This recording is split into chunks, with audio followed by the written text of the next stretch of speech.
I'm Kelly Nagle. Today's conversation is with the former NBA player and social justice activist Mahmoud Abdul-Rauf. You may remember Mahmoud as the standout guard who started his NBA career with the Denver Nuggets and went toe-to-toe with basketball greats. But perhaps he is best known for his impressive career coming to an end at the age of 29 after he took a stand against social injustices. While Mahmoud's choice to not stand for the national anthem is well documented, there is much to learn about what was excluded from the narrative. Mahmoud and I talk about the misconceptions of his protest, his inspiration for seeking social justice, and how we can think outside the box to create change. I got to meet the altruist behind the athlete. I hope you enjoy. So Mahmoud, once again, thank you so much for being with us on Here's a Problem podcast. I'm thrilled to get to talk with you and learn from you for a little bit. Thank you. So here's the problem. Sports and social justice, a complicated relationship, which you know, and one of the topics we're trying to really weed through is how do they intermix? And certainly you have first-hand experience. You were drafted by the Denver Nuggets with the third-round pick in the 1990 NBA draft. You were a standout guard at both college at LSU and then during your time in the professional league. You went toe-to-toe with some of the most notable players in the game, like Michael Jordan, John Stockton. And in 1993, correct, you converted to Islam? Yes. And then in 1996, you began protesting the national anthem. It wasn't until March 12th of that year that you're not standing for the national anthem started to get noticed, and after which a firestorm of reactions ensued. And eventually you paid for your beliefs and convictions with your career in the NBA. So I'd love to start with, how did your decision to protest take shape? And what were you protesting specifically? I know you mentioned tyranny and oppression. I'm curious if that's in general, if that's against the Muslim community. Please tell me, what were the origins of sort of your steps into social justice? That's a great question, and because there's some misconceptions about that as well that I'll get into. But for me, if I'm going to give a full picture of it, an immediate picture would be after I became a Muslim.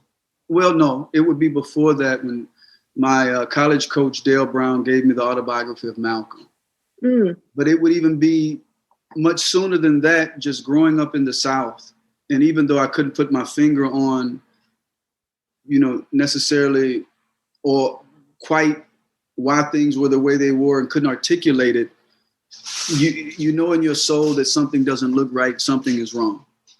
So that was the beginning, just wrestling with certain things you see as a young man, especially in the South, seeing the way, your parents, when they would interact with white people in the South. And it just didn't seem natural. There would be this submissiveness that was there, like head drawn down. And it took me for a loop, because these are people that I admire, I look up to, but in private, they had these strong dispositions and character. And so that was something along with other things. But when Dale Brown gave me the autobiography of Malcolm, I'd never heard of Malcolm.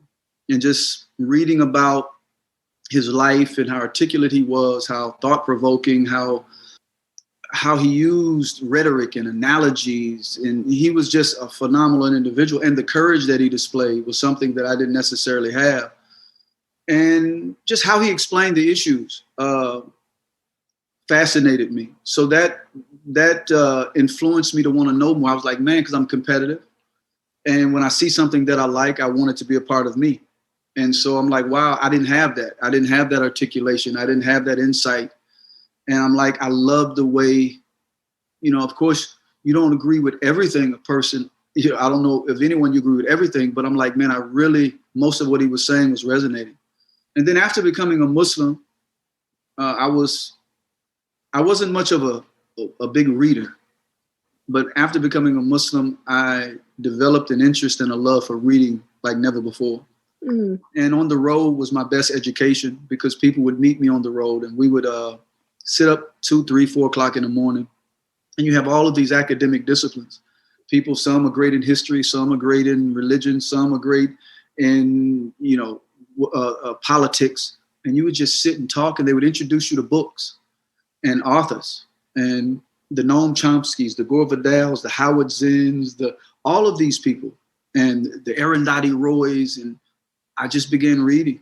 And in Denver, they had a place called Salam Bookstore. And I pretty much probably bought everything he owned in the bookstore, because now I was thirsty. I wanted to know. I felt like I'd been cheated in the public educational system. Develop insight on a lot of things that I had no idea was happening. And then things that you were taught in school, you didn't hear the full story. And so now I began to develop an attitude like, okay, this seems deliberate and I'm not happy with it.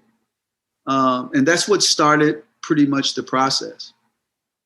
Wow. What a testament to education that it wasn't until you had access to these thought leaders and worlds and ideas and cultures outside of what you grew up in that you started to see that how you grew up wasn't necessarily right or the only way to grow up, that the interaction between Black and white, that, as you said, there was something different, uncomfortable, even though you couldn't articulate it. I think it's just a huge testament to the power of education and the access to education, which we could have a whole other podcast about the inequities of that and the need for that, but we'll stick with sports and social justice. What was it like for you? Maybe if you could briefly just share to have that conviction to do something that I would assume you knew was going to create a firestorm, that was not going to be embraced by not standing for the national anthem. How did that feel and the reactions that you got? I talked to Kaepernick some years ago when I met him for the first time. He had made a statement to me, and we were among friends, and he said something that resonated. And you asked how it felt. He said, "This is the most free I've ever felt in my life." Wow. And it's nothing like once you've gained access to information. Information can either liberate you or it can do the opposite. And there's a saying by Frederick Douglass. He said, "Knowledge doesn't befit a man to be a slave." And, I just felt like completely free. I was, for me, the truth means more than anything. And once I had access to it, it does something to you.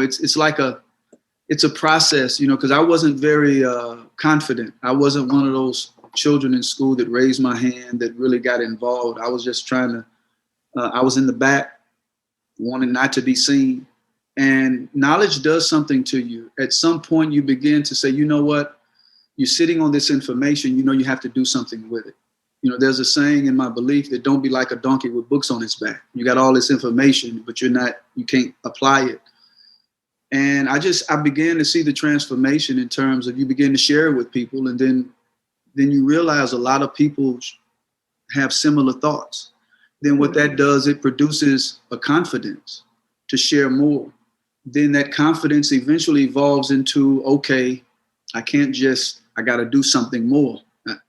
And it evolves into courage, and so that's what it felt like. And it still feels that way. Yeah. There's some good things. I mean, the good thing is that athletes are speaking out, but I think we have to be careful too of sometimes athletes become the face of something. And there's nothing wrong with having that visibility and using your voice. But sometimes too, I think, and this is my take on it, is that there are people like yourself, there are scholars, there are academics, there are social activists that they really, we may show up, right? And we may have our foundations, we may have that. And I'm not saying athletes aren't doing great things. There's some that's doing way more. What LeBron is doing with school, he's utilizing his voice. I mean, I can list a host of them. With Curry, when he took the initiative with Under Armour, right? I mean, there's just a host of people taking major positions, and it's wonderful. But oftentimes too, it becomes co-opted, like even with the NBA and not too long ago with wanting to cancel the playoffs. And you had so many teams, but then you got Barack Obama comes in. And really, when we continue to, and this is my take, and I'm kind of going to try to touch on this a little later, when we continue to use the same official paradigm of solving our problems, right, we have to become a little bit, I think, if we really want to reduce the time, we have to become a little bit more radical in our approach and reimagine how change could look outside of writing a letter to our congressman, voting for this individual or this party, having candlelight vigils, having, as long as the protest is peaceful, but what's happening to you is not peaceful. And I look at what happened in Minnesota when, like, legislation in 100 years didn't do what they did with the police precinct and the changing of the guard with the police, because they said, I'm not following the official paradigm of change. We have to, and history has always been about that. So when you ask the question about what I think, there's so many thoughts that come to mind. It's beautiful to be able to utilize your voice. It's beautiful for the foundations, but there's always that mixture. And sometimes I think, there are people doing great things. And I think athletes, we do have a responsibility. So whom much is given, much is expected.